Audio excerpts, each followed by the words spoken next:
Eu quero cumprimentar a todos com a paz do Senhor Jesus Cristo. Queridos, diletos, amados irmãos, ministros, servos de Deus, que estão agora aí do outro lado para mais uma posição teológica quanto os acontecimentos futuros que estão registrados na Palavra de Deus. Temos trabalhado aqui durante esses dias, principalmente esses dias de pandemia, temos trabalhado falando sobre as 7 igrejas da Ásia, falamos sobre os 7 selos do Apocalipse, falamos também sobre as 7 trombetas do Apocalipse, todos os 7. E também agora estamos encerrando esta série das 7 taças da ira de Deus.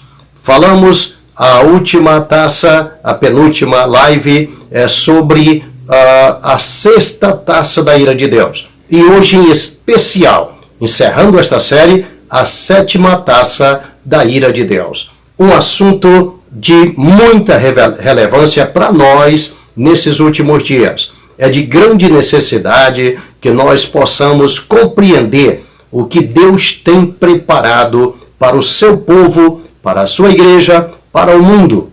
Quantas pessoas, quantos crentes hoje, como disse o salmista no Salmo 73, quanto a mim, quase me desviei por ter visto a prosperidade dos ímpios. Eles prosperam, eles fazem de tudo e ainda prosperam. Eles engordam, eles nunca se acham em apertos. Então, quando você lê versículos como esse, você percebe que os ímpios parece que vivem melhor. Então, quantos servos de Deus que às vezes se deixam levar ou veem certos pensamentos, porque eles deixam de pecar, deixam o mundo, deixam as coisas, os prazeres desta vida oferecido pelo adversário e só passam lutas. Então vem o pensamento, então Deus, por que eu larguei tudo e só sofro? Só tenho tribulações, aflições, e os que vivem no pecado não tem problema nenhum, nem se acham em aperto. Não é assim que diz o salmista? Então, veja que o salmista, ele fala isso, mas lá na frente ele diz, até que eu entrei no templo de Deus. Então, quando você entra no templo de Deus, as coisas se modificam. É onde Deus fala. Por isso que precisamos estar no templo de Deus. Veja que Deus disse a João, sobe aqui. E ele viu uma porta aberta no céu e subiu. Lá ele viu coisas tremendas. Quando ele voltou, nem sequer ele murmurou, reclamou. Paulo disse que tinha prazer nas injúrias, nas perseguições, nas aflições. Mas esse Paulo, ele já tinha entrado no templo de Deus. Esse Paulo já tinha ido até o 3º céu. Ele disse que ouviu coisas, palavras inefáveis, que a boca não é permitido falar. Veja o que ele tinha ouvido. Agora ele passava tudo resignadamente. Quando nós entramos no templo, nós não murmuramos. Nós sabemos que todas as coisas contribuem juntamente para o bem. Quando entramos no templo, tudo fica diferente. Eu gostaria de dizer a você, entre hoje no templo de Deus. Fique tranquilo. Sabe por quê? Porque a sua fé não é vã. O seu trabalho não é vão no Senhor. O seu sofrimento não é vão. Nada do que você passa é vão no Senhor. E as lutas que sobrevêm, elas sobrevêm mesmo. É para o cristão ser mais que vencedor.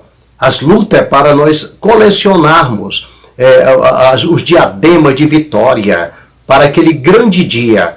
Então fique atento. Não olhe para a vida dos ímpios achando que eles estão bem. Quando você chega no cemitério, você vai perceber que ali eles estão, como os demais. Justos e ímpios estão ali. Eu tenho a impressão que se cavar o corpo de um justo, é capaz de ter uma diferença lá dentro.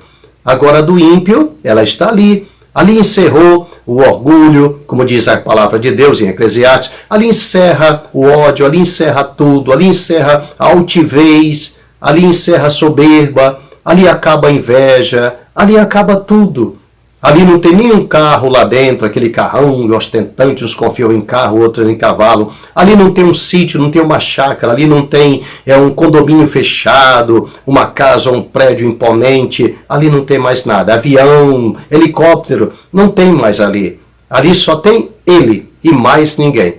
E outra coisa, tem a diferença agora. Um vai para um lado e outro vai para o outro. Então, por isso que é bom nós entendermos que ao término de tudo isso, lá no finalzinho, vai haver uma grande diferença. E é o que nós estamos vendo aqui na palavra de Deus. Existe uma grande diferença a ser manifesta, e isso muito breve. Deus já tem tudo destinadamente. Talvez nós consigamos entender isso aqui agora. Existe uma senda, um caminho, existe uma vereda, como diz a palavra de Deus, que as veredas do justo é como a luz da aurora, que vai brilhando mais e mais até ser dia perfeito. Então existe uma vereda, existe um caminho, que Isaías chama de caminho santo. Ele diz que o ímpio não passará por ele. Será para os viajantes, para os justos, que viajam na direção daquele que os chamou. Então, esse caminho vai dar exatamente na porta estreita. Jesus diz que a porta é estreita. E por que estreito é o caminho? Por causa da porta. Então você vive hoje se estreitando todos os dias para poder passar na porta. E a porta é Jesus. Esse caminho que você está seguindo, não se preocupe, não murmure, porque você vai chegar exatamente na porta. É lá que desemboca esse caminho, é lá que ele se encerra. Agora o caminho dos ímpios é diferente. Eles são cheios de flores, eles são maravilhosos. Lê o livro de Jó. Jó diz que eles vivem bem, nada lhes sucede de mal. Eles estão indo no caminho maravilhoso, tudo é florido. E se você analisar o livro de Provérbios, você vai encontrar algo escrito assim: há caminhos que ao homem parecem direito, mas o fim deles é o caminho de morte. Então o caminho do justo desemboca na vida, o caminho do ímpio desemboca na morte. Por isso, a aparência do caminho no começo é maravilhoso. Não se aperta, não tem problema, não precisa deixar isso ou deixar aquilo, não precisa mexer em nada. Você vai feliz nesse caminho. Todo florido, ele é maravilhoso, ele é cheio de gozo e alegria, aparentemente. Só que o final dele é caminho de morte. Eu gosto de analisar esse versículo, sabe por quê? Porque ele não apresenta, ele é muito, como se diz, astuto o caminho. Ele não apresenta nada ruim que é para você não desconfiar, que é para você não se preocupar com nada.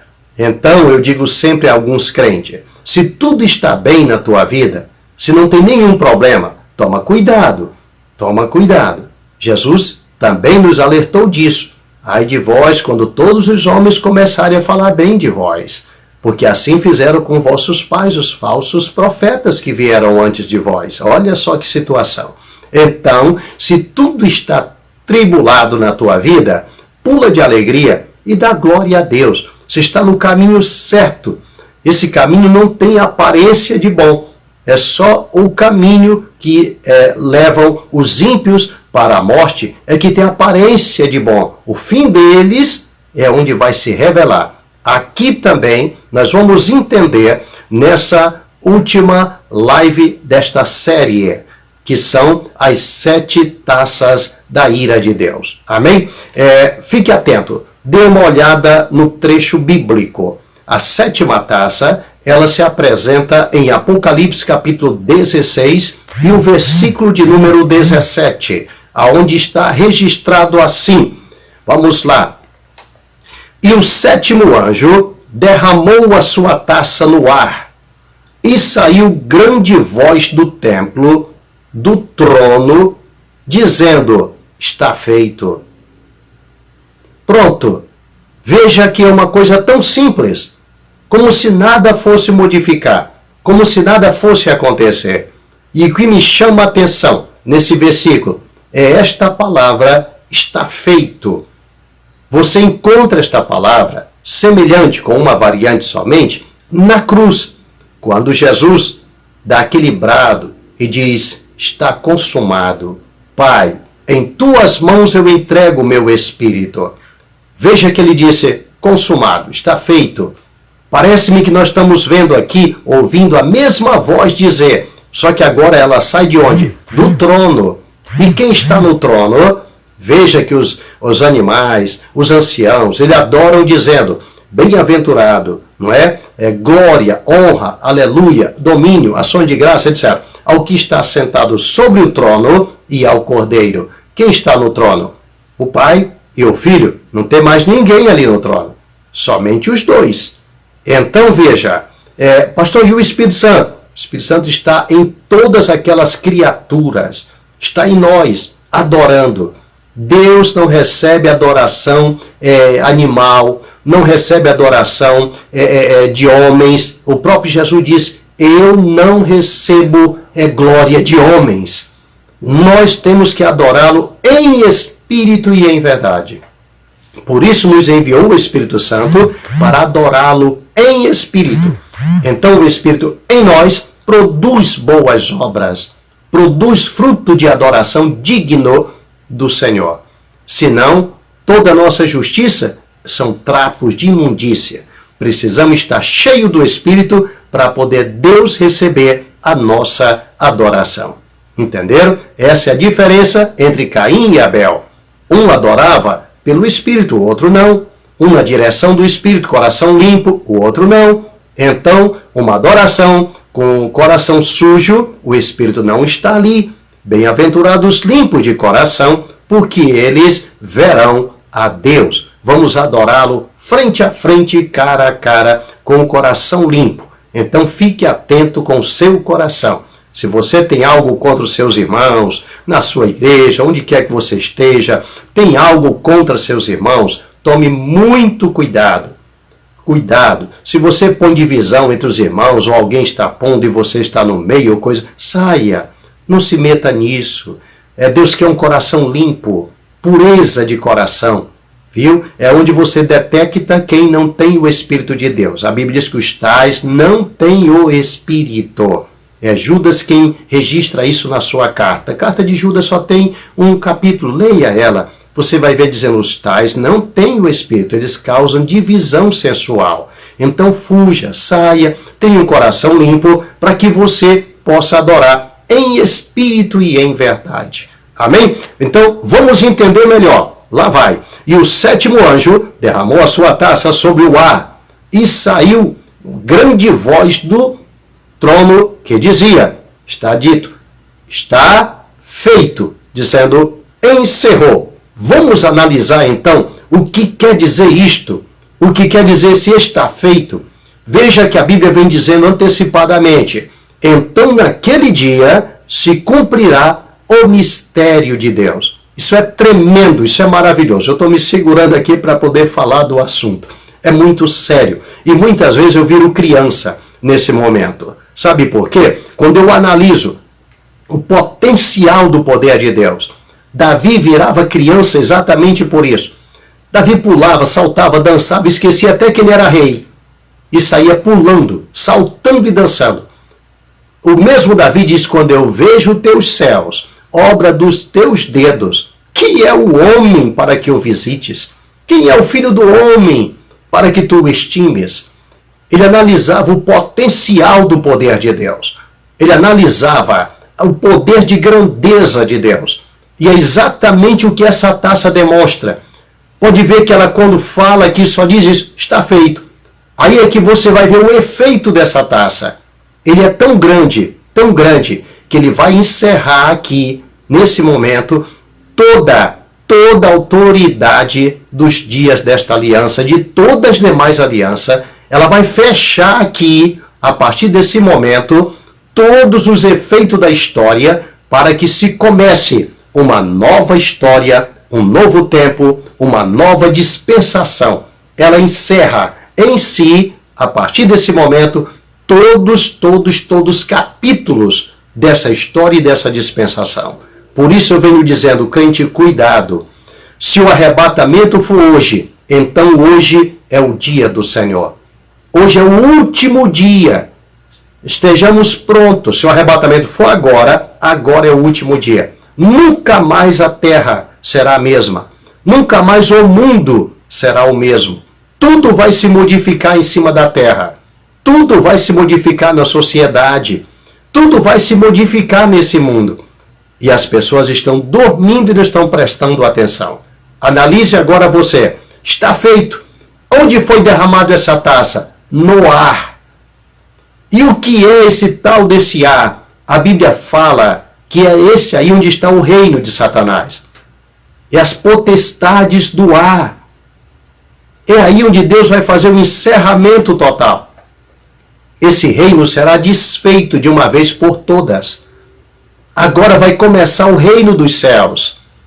Agora vai começar o que Jesus disse: venha a nós o teu reino e seja feita a tua vontade, assim na terra como nos céus.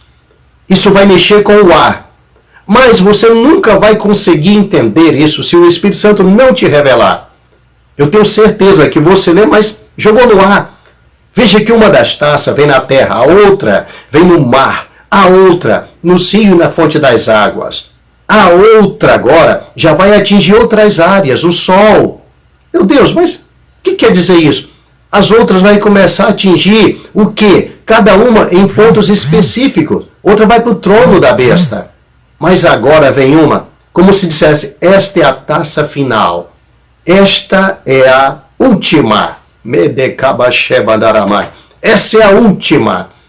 Agora encerra-se toda a história. Como Deus dissesse dito, encerrou, não dá mais para suportar. É como se Deus dissesse, basta.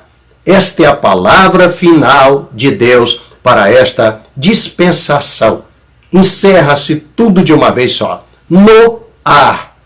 Querido, o ar, o vento no hebraico, o ar no hebraico, é o ruá.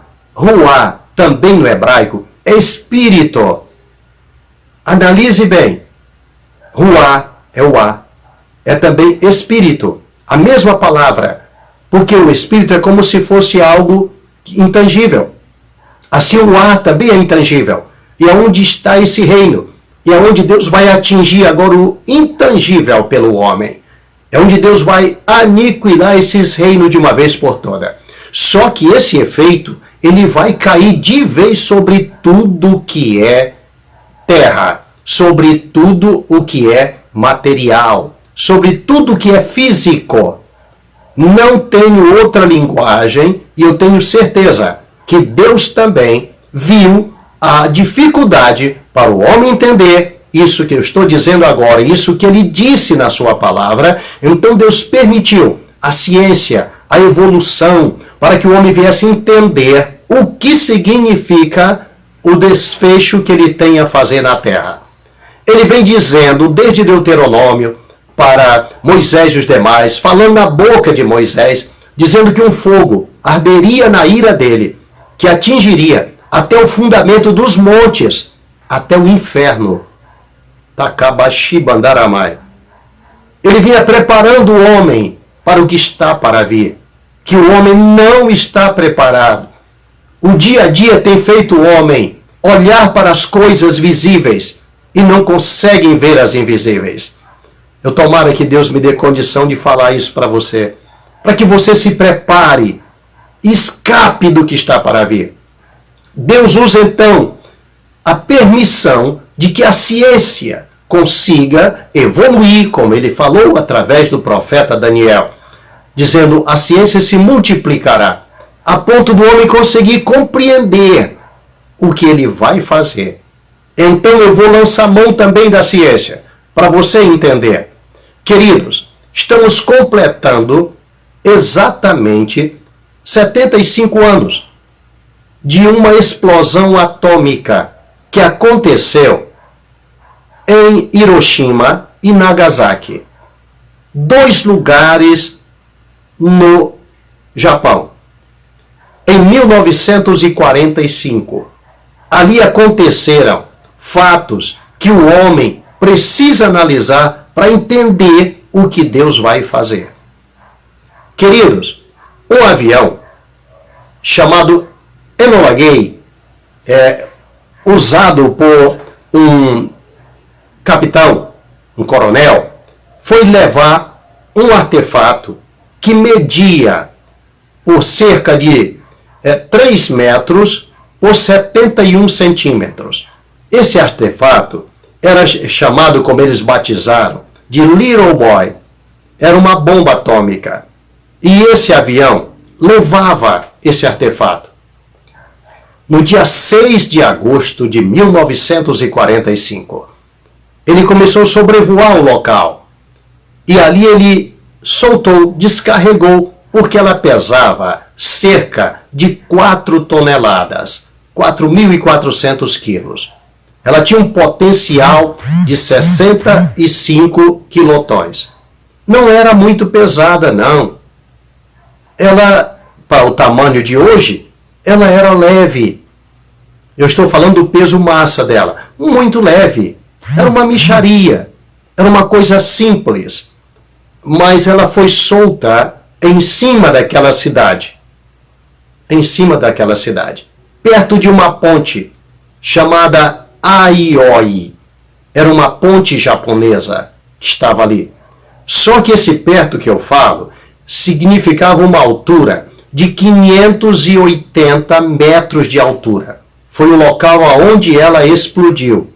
Ela não explodiu no chão, como muita gente pensa. Ela explodiu no ar.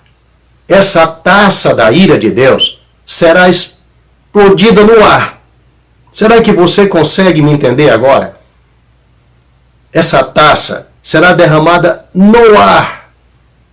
Esta bomba, ela caiu e explodiu no ar, nessa altitude de pelo menos 580 metros de altura. Um pouquinho mais de meio quilômetro, ela explodiu. O que alguns que escaparam disseram são coisas difíceis de explicar para você. E o que eles diziam, o que eles viram, alguns chegaram a relatar que a partir naquele momento, quando tudo silenciou, a coisa foi muito rápida. Segundo alguns físicos, a temperatura no local, ela chegou a registrar entre 3.000 a 4.000 graus centígrados, graus Celsius. Imagina o que aconteceu.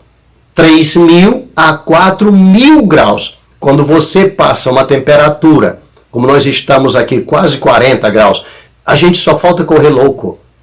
Com 30 graus nós estamos passando mal. Imagina você numa temperatura dessa. A hora que ela explodiu, a claridade foi tão forte que alguns, no momento, antes de morrer, ficaram cegos.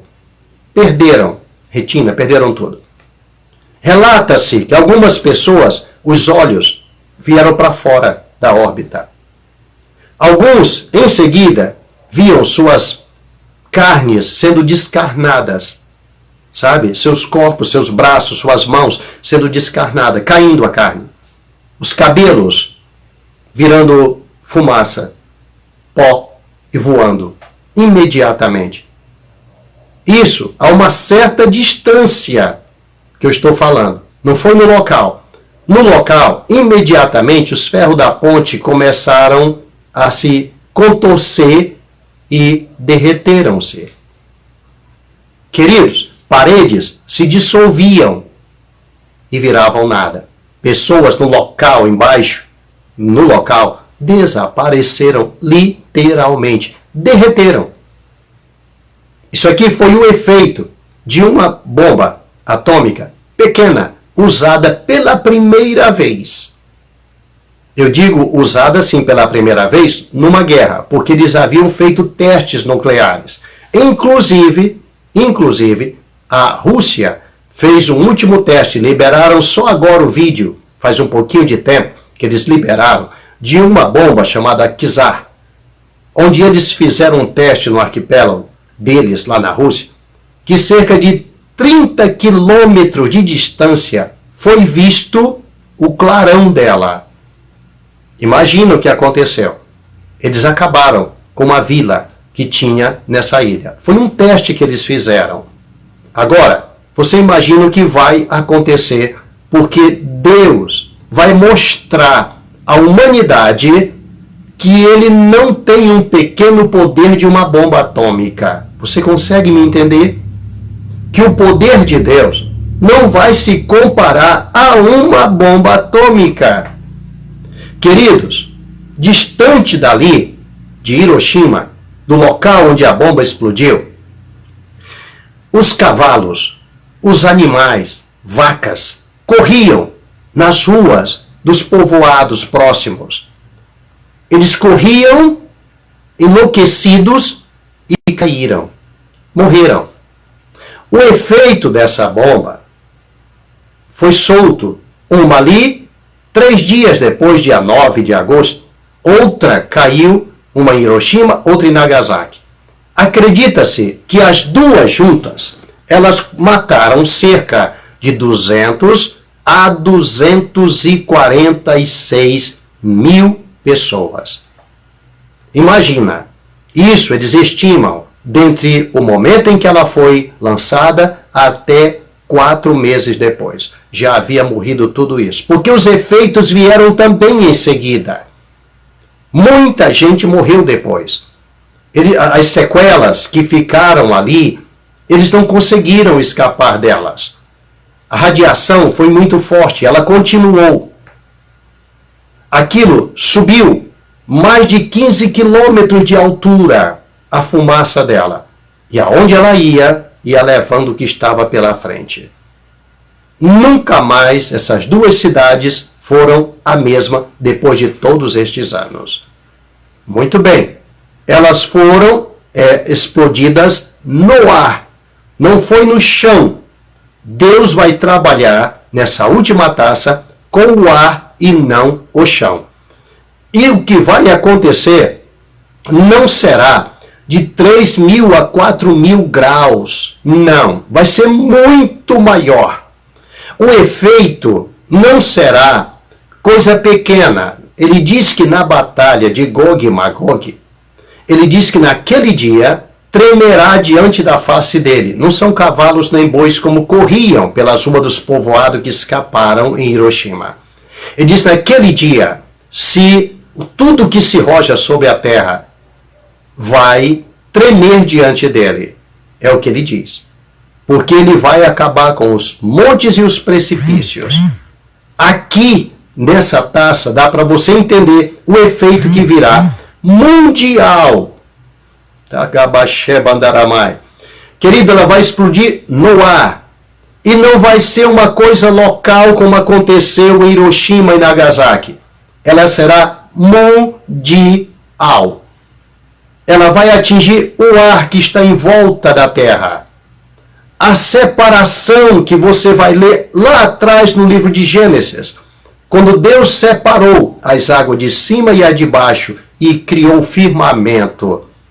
Então essa atmosfera, esse ar que nós temos, vai ser atingido e abalado completamente. A temperatura, você não me pergunte. O que vai acontecer, os abalos sísmicos, não me pergunte. As catástrofes mundiais, no geral, não sei te dizer. O efeito que isso vai causar, esta taça, eu não sei te dizer. A Bíblia cita o que nós vamos ler. Vamos ler o que diz em seguida. Veja. E houve, versículo 18. Após lançado, eu vou ler o 17 e o 18. E o 7º anjo derramou a sua taça no ar. E saiu grande voz do templo, do trono, viu? Dizendo, está feito. Tá. 18. E houve vozes, trovões, relâmpagos e um grande terremoto, como nunca tinha havido desde que há homens sobre a terra. Tal foi este tão grande terremoto. Eu acho que você está entendendo. Nunca houve um igual desde que existem homens na terra. Pastor, eu ouvi falar que há milhões, bilhões de anos havia dinossauro na terra. E houve uma catástrofe, caiu aqui um meteoro e chocou-se com a terra e morreram todos os dinossauros. Morreram os grandes animais. Isso aqui são teorias humanas que nunca aconteceu. Um meteoro chocado com a Terra produziria um terremoto muito forte. A Terra talvez saísse até de órbita, no poste desse que eles citam, que eles falam pela ciência. Mas esse que virá aqui será muito maior. Então, desde que há homem na Terra, nunca houve um terremoto maior do que este que acontecerá quando esta taça for lançada. Deus não vai lançar uma bomba atômica. Deus não vai lançar uma bomba dessas que eles têm hoje, que eles dizem ter a mãe de todas as bombas, o pai de todas as bombas. Porque a outra que lançaram em Nagasaki tinha outro nome. Essa aqui chamava-se Little Boy, pequeno garoto, menino pequeno, jovenzinho, menininho. A outra, eles tinham outro nome. Era Man Fat, quer dizer, um homem gordo, um gorducho. Mas agora, eles começam a dar outros nomes. Por exemplo, a mãe de todas, o pai de todas, mas Deus vai lançar uma que será maior do que a mãe de todas, o pai de todos. Ele vai lançar uma que vai encerrar todas as outras que estão submersas, que estão enterradas no subterrâneo. Ele vai lançar uma que vai mexer com a crosta terrestre, no geral, mexer com os mares, vai mexer com tudo, e você vai entender agora. E houve vozes, trovões, relâmpagos e um grande terremoto, como nunca tinha havido desde que há homens sobre a terra. Tal foi este tão grande terremoto. A Bíblia nos declara que durante a morte de Jesus e a ressurreição de Jesus, aconteceram dois grandes terremotos. Um foi na morte. E esses terremotos, que eu estou citando para você, porque a cada dia nós temos milhares de terremotos. Até o Brasil entrou na moda. Nós estamos vendo terremoto na Bahia, para tudo quanto é lugar, no Nordeste, chuva de meteoro no Nordeste, povo atrás de pedras lá no Nordeste, acharam pedra agora de 38 quilos, imagina. Vai cair pedra do peso de um talento, diz aqui. Nós vamos já entender mais. Então, o que vai acontecer não se compara com isso. Esses terremotos que estão tremendo são efeito das placas tectônicas, são efeito científico, vamos dizer assim. São coisas naturais, normais, vamos dizer assim. Vamos encará-lo como naturais, normais. Mas esses dois terremotos dos dias de Jesus não foram placas tectônicas. Não foram efeitos geográficos, científicos, que a ciência pudesse explicar. Esses dois terremotos, eles foram por força sobrenatural do poder de Deus. Primeiro avisando que estava morrendo ali, que eles estavam apagando a luz do mundo. Avisando que eles estavam fechando a torneira da fonte da vida.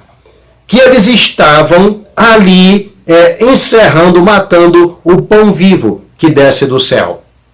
Que eles estavam fechando também a porta da existência, que todas as coisas foram criadas por ele.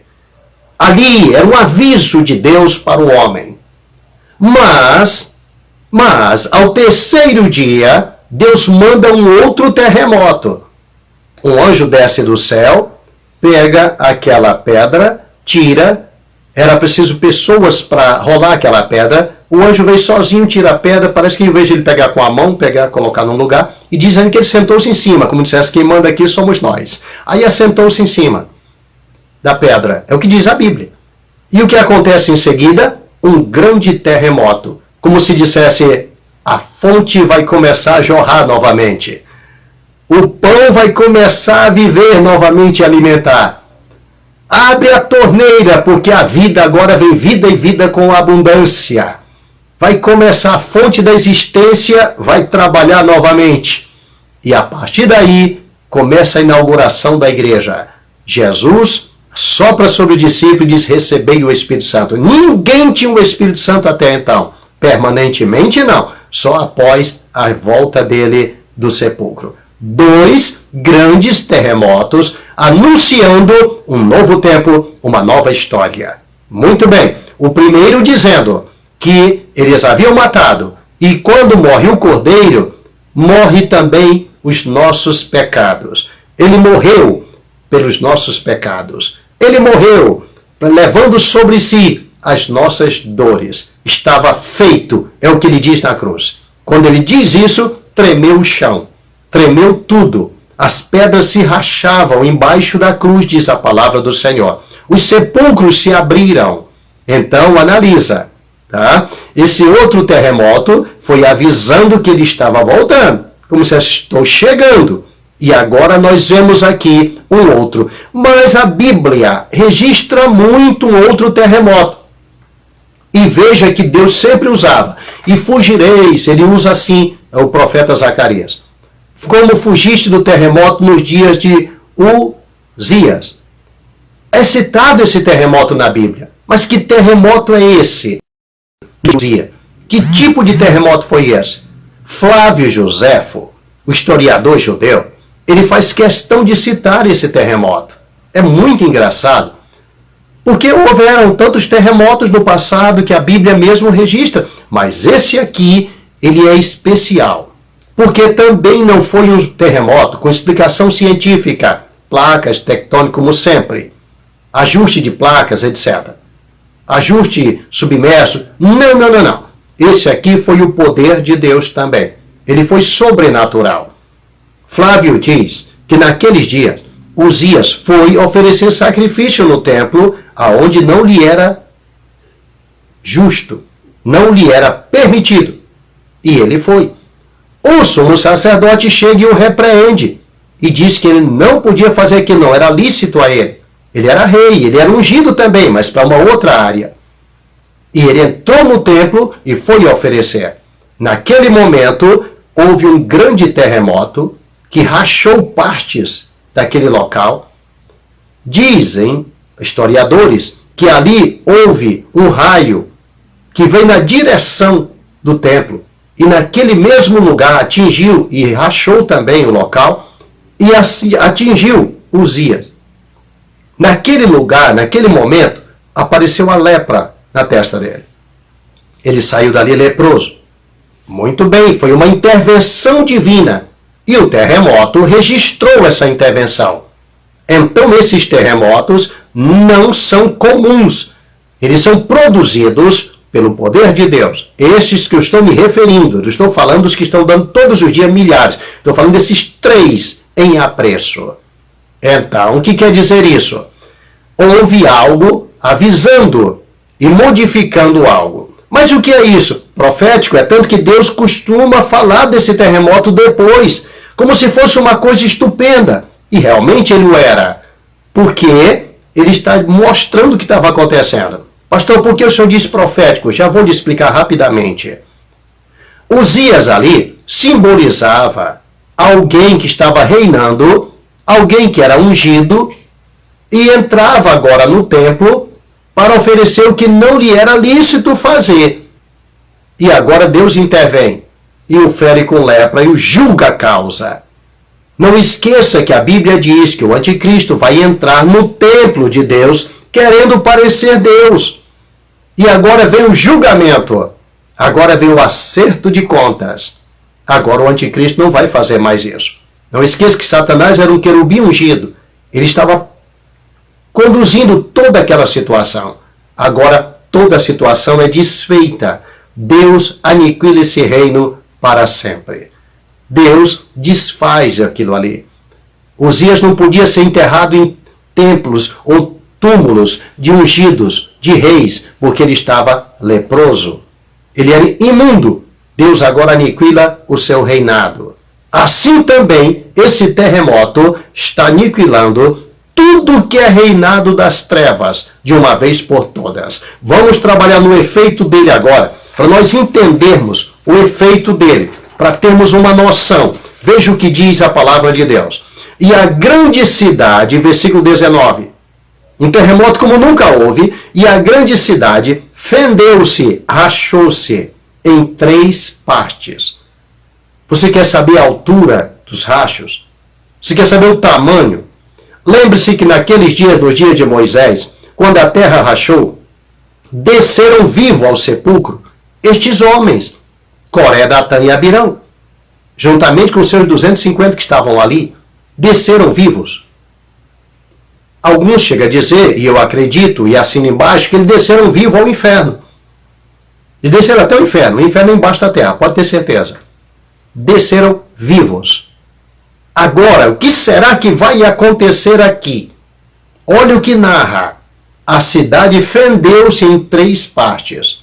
E as cidades, olha o que vai dizendo em seguida, tem um ponto, e as cidades das nações caíram. O que quer dizer isso? Vai derrubar todos os prédios de todas as capitais do mundo. Como se Deus dissesse, eu agora vou entrar em liderança. Todas as capitais têm o seu capitão, têm o seu general, tem o seu distrito federal. Ali está o seu governador, ali está o seu presidente geral. Mas é ali que vai entrar agora a presidência geral vinda dos céus. Ele vai assumir o reino. E todas as cidades das nações caíram. E da grande Babilônia se lembrou Deus para lhe dar o cálice do vinho da indignação da sua ira. Agora vai ser a destruição completa também de Babilônia. Deus está dizendo, eu vou destruir todas as capitais do mundo, inclusive a grande Babilônia, que eles construíram rapidamente para ser a sede do anticristo. Ela será desfeita, aniquilada, juntamente com o sistema de uma vez por todas. Quando você lê o capítulo 17 e o capítulo 18 de Apocalipse, ele fala de 2 Babilônia. Uma é física, que é esta cidade. A outra é o sistema espiritual que nunca mais haverá para sempre. Ele foi criado por Nimrod, lá atrás, um dos netos de Noé. E agora vai acabar de uma vez por todas. Nunca mais esse sistema vai existir em cima da terra, porque o reino dos céus será implantado a partir daí por Jesus Cristo. Agora veja o versículo de número 20, o que diz. E toda a ilha fugiu, e os montes não se acharam. Cataclisma completo. Toda a ilha fugiu, e os montes não se acharam. O que é isso? Essa taça, o efeito dela vai durar. Enquanto da bomba atômica durou alguns meses e anos, vamos dizer assim, essa taça vai ter um efeito eterno. Porém, esse efeito eterno, ele será produzido controladamente. Não é como a bomba atômica que o homem solta e se descontrola. Ele não tem controle sobre o efeito. Deus não. A taça dele tem controle sobre o efeito dela. Os homens que soltaram a bomba de Hiroshima, a primeira, eles imediatamente guinaram o seu avião para cima numa velocidade estupenda que se podia viajar naquela época. E eles foram impactados com o efeito da fumaça que ainda estava subindo. Impactado com o efeito do ar. Porque eles nunca tinham visto um efeito daquele. Então, imagina, nem eles conseguiam controlar. Eles ficavam dentro do avião desesperados e dizendo um para o outro, o que foi que nós fizemos? O que é isso? Eles nunca tinham visto aquilo. Agora, Deus não fica impactado com aquilo que ele faz. Ele controla os efeitos. Ele sabe aonde vai. A minha Bíblia diz que ele fez um caminho para o relâmpago, para os raios. Quando o relâmpago vem, imediatamente ele volta em efeito de segundos, a energia elétrica que bate ali, ela sobe imediatamente. Ela bate e volta, bate e volta. Ele tem um caminho que vai e volta. Ele diz que a palavra que sai da boca dele não tornará vazia. Ela bate e volta e traz para ele dizendo, está feito.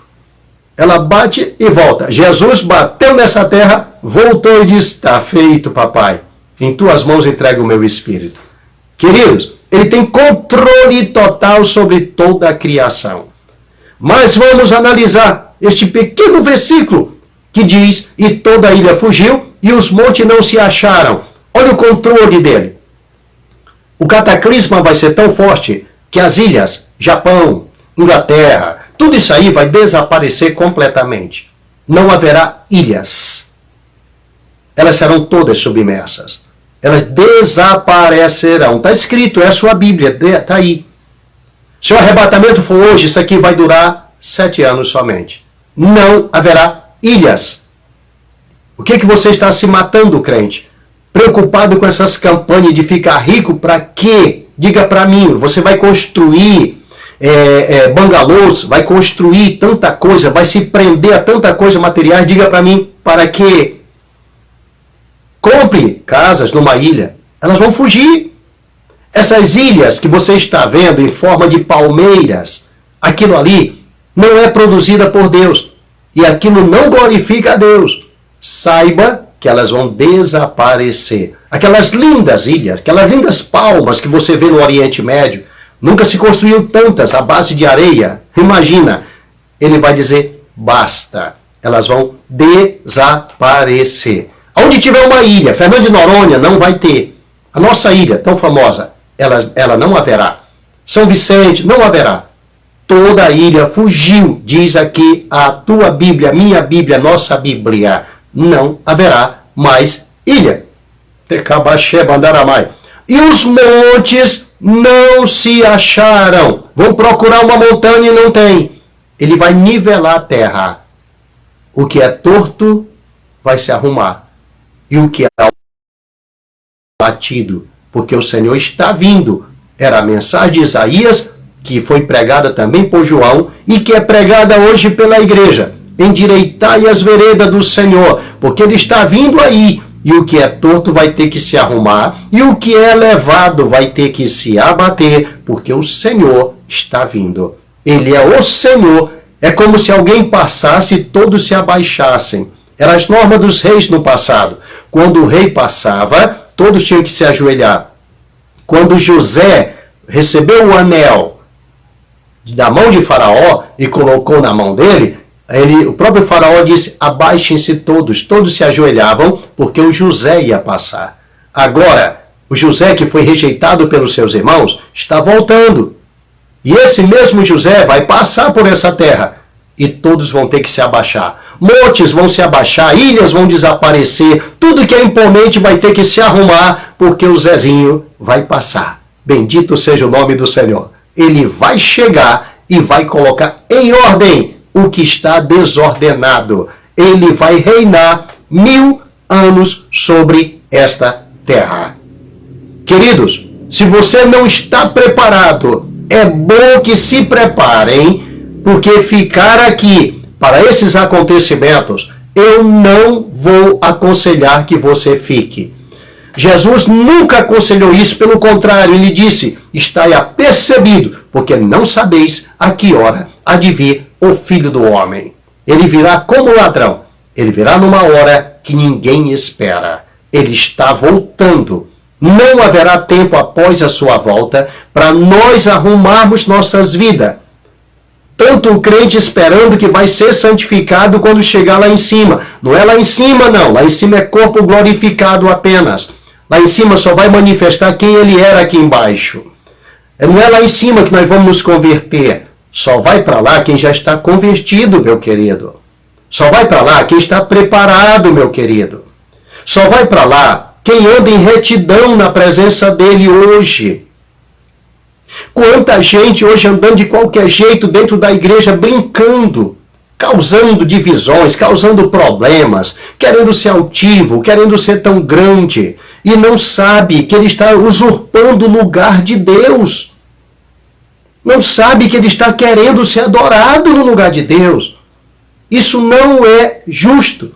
Isso não pode ir lá para cima. Ele tem que se arrumar aqui embaixo. Aprendei de mim que sou manso e humilde de coração, e encontrarei descanso para vossas almas. O descanso não é aqui, o descanso é lá em cima. É para lá que nós vamos. É lá que nós vamos ser guardados debaixo das asas dele, enquanto essas coisas estiverem acontecendo aqui embaixo. É lá que ele vai nos abrigar, ele é nosso refúgio, nosso abrigo.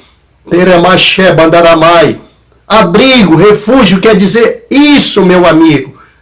Ele é refúgio contra a tempestade, o socorro bem presente na angústia. Todo mundo pensa que isso é só aqui. Não, meu querido, a angústia está para vir. O que está para vir é pior do que se possa imaginar. É lá onde Ele vai nos abrigar disso aí. Como tu guardaste a palavra da minha paciência, também eu te guardarei da hora da tentação, que há de vir para tentar todos que habitam sobre a terra. Está escrito assim. Ele vai guardar lá em cima, no abrigo, no refúgio, no esconderijo do Altíssimo, à sombra do Onipotente, vamos descansar. E o profeta disse, levantai e andai, porque não é aqui o vosso descanso. O descanso é lá em cima, nós vamos descansar lá, não é aqui. O crente quer descansar aqui. Precisamos acordar para essas coisas. Estarmos apercebidos, preparados, em santificação, de ser de santo, porque eu sou santo. Como é que nós vamos morar com Ele lá em cima, falando mal uns dos outros, brigando uns com os outros, dividindo uns aos outros? Como é que nós vamos morar lá? Como é que nós vamos morar junto com Ele, com o coração cheio de amargura, de angústia, o coração cheio de ódio, o coração cheio de murmuração? Como é que nós vamos morar com Ele desse jeito? Como é que nós vamos entrar na casa dele?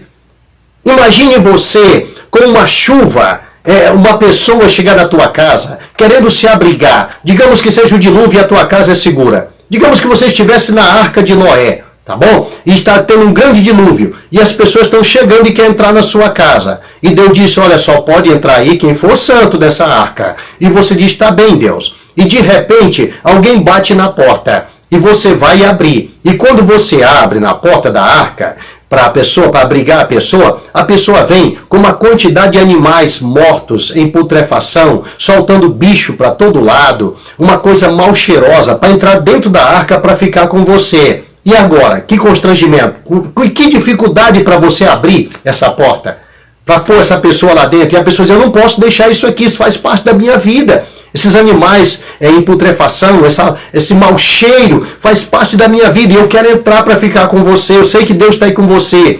Você vai abrir, né? Porque você é bonzinho, não é? Agora você sabe por quê que a minha Bíblia diz que Deus fechou a porta da arca por fora para o Noé não abrir. A Bíblia não diz para o Noé não abrir, só diz que Deus fechou por fora. Como dissesse, vai que ele queira abrir. Então não podia abrir mais para ninguém. A hora que a porta da graça fechar, ninguém vai poder abrir, meu querido. É o Senhor fechando. Nós queremos ser bonzinhos, nós queremos pôr o nosso parente, o nosso amigo, com tudo que é coisa suja dentro da arca. Mas Deus não faz isso, meu amigo. Lá em cima nós vamos entrar em santificação. Nós temos que santificar embaixo. Você tem que ter o amor de Deus no teu coração aqui.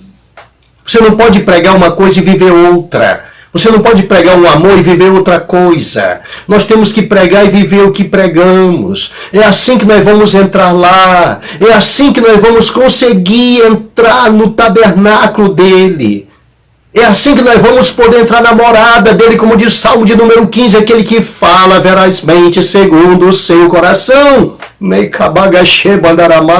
Quem entrará no teu tabernáculo? Precisamos estar preparados para isso. Isso está muito próximo. Os acontecimentos estão aí. Não vai ter espaço, não vai ter para onde correr. Isso aqui é um encerramento.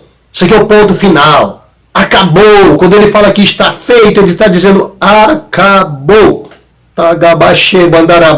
Você vai ficar esperando que isso acabar para dizer agora eu vou me santificar? Será tarde demais. Não dará tempo. Esperaram nos dias de Sodoma e Gomorra, esperaram no dia do dilúvio, mas Deus não deu mais oportunidade. Não haverá oportunidade. Não tem como escapar. Deus não nos destinou para a ira, mas para a aquisição da salvação em nosso Senhor e Salvador Jesus Cristo. Não fomos destinados para a ira. Nós fomos chamados para entrar no tabernáculo de Deus, para ser a noiva do Cordeiro, para ser dois numa só carne com Ele. Quem come da minha carne e bebe do meu sangue tem parte comigo, e eu ressuscitarei no último dia. Por que eu vou tomar ceia indignamente para minha própria condenação? Eu tenho que tomar em paz com meus irmãos. Eu tenho que tomar em paz com meu Deus. Eu tenho que tomar em paz com todos aqueles que estão em minha volta. Se a paz está em mim, como disse Paulo na carta aos Romanos, se não estiver em mim, não tenho culpa. Mas enquanto estiver em mim, eu tenho que andar em retidão para com eles. O meu coração aqui dentro de mim é em paz para com eles. É assim que eu vou ver a face daquele que é santo, santo e santo outra vez. Muito bem, entenda agora o encerramento que ele diz. E sobre os homens, veja, toda a ilha fugiu, e os montes não se acharam. E sobre os homens caiu do céu uma grande saraiva, pedras do peso de 1 talento. E os homens blasfemaram de Deus por causa da praga de saraiva, porque a sua praga era muito grande. Engraçado, né? Gostei até do muito. Parece até que estamos falando em língua espanhola, muito grande, não é? Porque a praga era muito grande. Isso quer dizer, eles vão morrer sem se converter. Eles vão morrer sem conseguir se aproximar de Deus. Ainda vão blasfemar do juízo. Isso quer dizer que não haverá mudança em seus corações. Eles vão morrer perdidos. Eles vão morrer sem dar glória a Deus. Eles vão morrer sem se arrepender. Mesmo na última hora, o coração estará empedernido, endurecido, como estava o de Faraó, que entrou no Mar Vermelho com seu exército e morreu com o coração endurecido e não deu glória a Deus. Não percebeu que aquele povo era um povo de Deus, que Deus estava no povo, que Deus estava ali. Assim, muitos não vão perceber que Deus está na igreja, que Deus está no meio dos seus servos e não vão conseguir se arrumar, vão ter oportunidade, vão estar no meio do povo, mas não vão fazer parte do povo, não vão conseguir se converter, não vão conseguir se arrepender e não vão conseguir glorificar o nome do Senhor. Quanta gente hoje dentro da igreja não tem mais para onde levar. Ali dentro ele é murmurador, ele é tribuloso, ele é problemático, ele não quer se converter de jeito nenhum, então não haverá mais para onde levar. É isso que está acontecendo aqui também onde nós vemos. Diz então, caiu do céu uma chuva de pedra, com pedra no peso de 1 talento. Já disse a vocês aqui, 1 talento na Bíblia equivale a 34 quilos. 32 a 34 quilos no Novo Testamento. No Velho era 12. Mas alguns historiadores o têm como 12, por causa de pesos de moeda. Porém, quando se trata de peso em si, é o do Novo Testamento. É 34 quilos. Mas alguns chegam a dizer que é entre 34 a 80 quilos. Um rabino judeu chegou a dizer nos seus escritos que a palavra talento, ela vem exatamente a palavra tonelada que nós temos hoje, ela veio de talento. Ela foi derivada de talento, que era o talento judeu. Então a palavra tonelada veio de lá. Imagine então, quantos pesos serão a mais? Imagine o que vai cair e o tamanho dessas pedras. Acabei de falar para você anteriormente que nessas chuvinhas que tiveram lá no nosso Nordeste brasileiro, que está vindo turista de todo lado para ir buscar essas pedras, estão vendendo por preço caríssimo, uma pequena cidade, no Piauí. Então, veja que ali já acharam uma pedra, um meteorito, com peso de 38 quilos. É uma pequena pedra, ela pesa muito. Imagina as que vêm de lá. Eu vou dizer por quê, só para você ter uma noção, tá bom? Quando você lê o livro de Jó, Deus diz assim para Jó, tu sabes... Tu já foste até o tesouro da saraiva? Sabe onde está escondido o tesouro da saraiva? Já foste até lá, Jó? O tesouro da saraiva, onde estão, que está preparado para o dia da peleja e da guerra. Tu foste até lá para ver? Isso significa o quê? Deus estava revelando a Jó, e para nós também, que existe um tesouro escondido lá em cima, que ele guardou preparado para o dia certo, que é exatamente nesse dia. Ele diz que é no dia da peleja e da guerra. É nesse dia que essa chuva vai cair. É ali que vai acontecer essa chuva de pedra, que vai ser não local, no mundo inteiro. Pedras do peso de 1 talento. Imagina o tamanho. Os homens vão ter que ser soterrados vão ter que ser, eu não sei dizer pisoteado, eu não sei te dizer o que pode acontecer com uma pedra dessa, a velocidade que ela vem na cabeça de um ser humano, no prédio, no carro onde ele estiver, na casa onde ele estiver, o telhado como é que vai ficar. Eu não sei precisar para você o que vai acontecer, até porque qualquer um cientista hoje não conseguiria prever para você. Pastor, por que o cientista não poderia? Porque os cientistas vão trabalhar com o ar e a atmosfera que nós temos. Eu não sei como é que ela vai estar a partir do momento que a taça vier sobre ela. Totalmente não vai ficar rarefeito, se vai fugir o oxigênio, eu não sei o que vai acontecer. Então, como vai ser o entrar dessas pedras na atmosfera? Se ela está abalada, se ela vai ser diferente?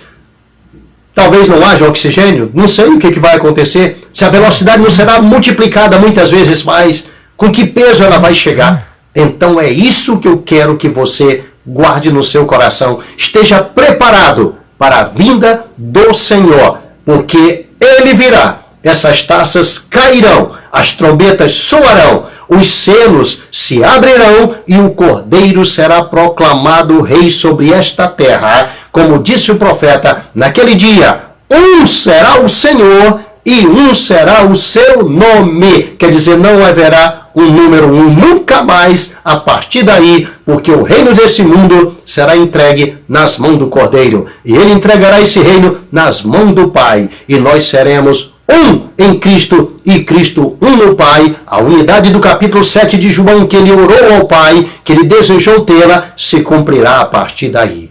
Seremos um com o Senhor. João diz, filhinho, não sabemos ainda o que havemos de ser, mas uma coisa eu sei, quando ele se manifestar, nós seremos semelhante a ele e o veremos como ele é. Eu acho que você entendeu.